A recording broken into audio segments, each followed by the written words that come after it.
So, was it predetermined? Did these teams have a little bit of an issue here? It looked really overly feisty, like there was something behind the curtain here. What happened here? Yeah, well, look, the Timberwolves expected it to be a scrappy game. You're playing back-to-back games against the same opponent, and you're doing it against a Warriors team that was missing Steph Curry. So they knew, one, they were coming in having been beaten soundly the previous game, and two, knowing that they were going to have to be physical and muck this game up, because as of right now, the Minnesota Timberwolves are just a vastly more talented team. So that was the mindset coming in. The Timberwolves expected it. There's also an element with Jaden McDaniels, I was told, is that he, one, really good long defender and a bit of a hothead. And a lot of guys are going at him early, trying to get him teed up, trying to get him kicked out of the game. It was no accident that this started with Klay Thompson and Jaden McDaniels. That was going to be a tough matchup. But this in general is what older, aging championship teams do when facing a younger, up-and-coming team, is they try to get the intimidation factor going. They try to get physical to muck the game up. Yeah. Because, one, there's pride, and two, because that's really the best chance they have of winning. You know the Warriors better than anybody that comes on this network. They feel very Steph-dependent. They are deep. They play like 9 guys. Yeah. They're a little bigger. Saric has helped their length. They're a little bigger than they've been. I kind of like their length. I like their depth. But, man, do they feel Steph-dependent, right? 100%. And this is the dirty little secret about the Warriors now, which I don't know if everybody has fully grasped it. But the reality is they're not a very good shooting team. You've got Steph Curry. You've got Moses Moody. You've got Dario Saric as a big man who can shoot it from distance a little bit. Klay Thompson, wildly inconsistent, is more of a chucker. He's going to still take shots. He might be hot some nights. Some nights he's not going to be.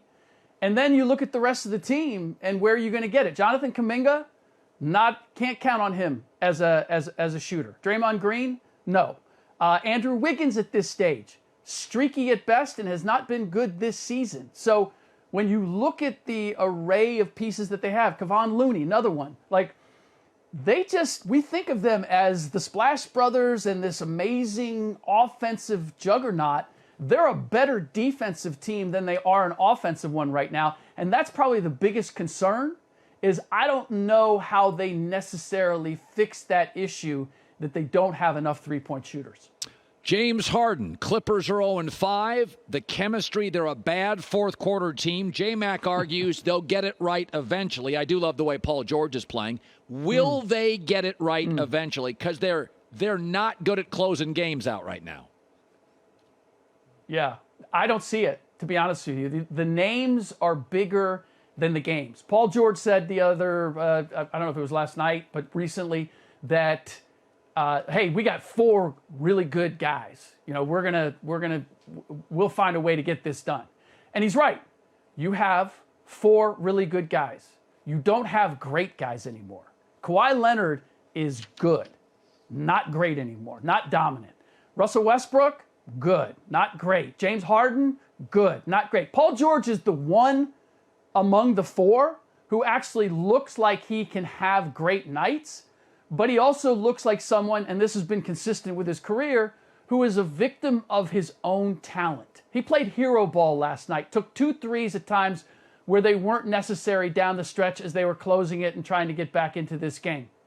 His decision-making is still questionable. I compare him to Josh Allen. He's so confident in his ability to get shots and to get where he wants to go and to make plays that he doesn't always make the right play or the smart play. And as long as they have that, as long as they don't realize, you know what, we're not 4 great players anymore. We can't beat just people on talent. We have to beat them on execution. We have to beat them on effort. We have to beat them on how we play defense. Until that message gets through, I have no confidence that they're going to put this together. And unfortunately, Ty Lue's probably going to pay the price for this. I don't know that he should, but you have all this talent, and when it underwhelms people, the coach is usually the one who pays the price. I've said this about Zach LaVine. Wildly fun to watch, worth a ticket. I'm not sure he's a winning player. Zion Williamson, to me, kind of falls into that. I think he'll move at the trade deadline potentially. He's grumbling, reading between the lines. I'm not sure he makes people better. I just like watching him play. Is that a fair comp that there are guys in this league that are great television?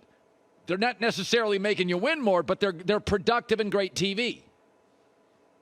Yeah, Zach is certainly electric in the same way that Zion is electric. I would give Zach a little more credit for his game having evolved since he got into the league.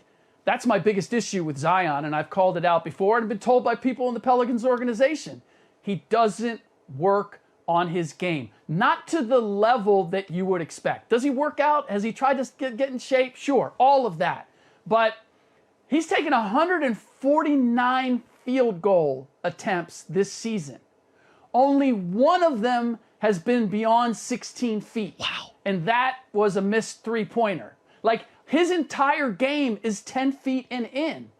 You can't possibly operate in today's game, today's positionless game, today's spacing game without a greater offensive arsenal than that. And yes, he's been injured, and yes, he's missed time, but that's the perfect time to work on your jump shot when you're not having to play games, when you can develop that game. And so, look, I've said it before, and I said it because I was told it and got pushback from Larry Nance Jr. is the first one that comes to mind. And I'm just looking at Zion's game right now, and if he's working on it, then you have to question what he's working on, because in my estimation, it has not evolved since he came into the league. Ric Bucher. Good stuff. Good stuff. Warriors need more. Man, we squeezed that in. I need more time, Colin. We need a show. We got way too much here. Well, why don't you come to L.A.? We got, do they have hotels here? Okay. We can go to dinner. It's a I big city. do miss our dinners. I will say that. Hi, everybody. Thanks for watching. Subscribe here to get the latest from the show. Also, be sure to check out more of the best clips from The Herd, or go watch a few segments from other shows on FS1.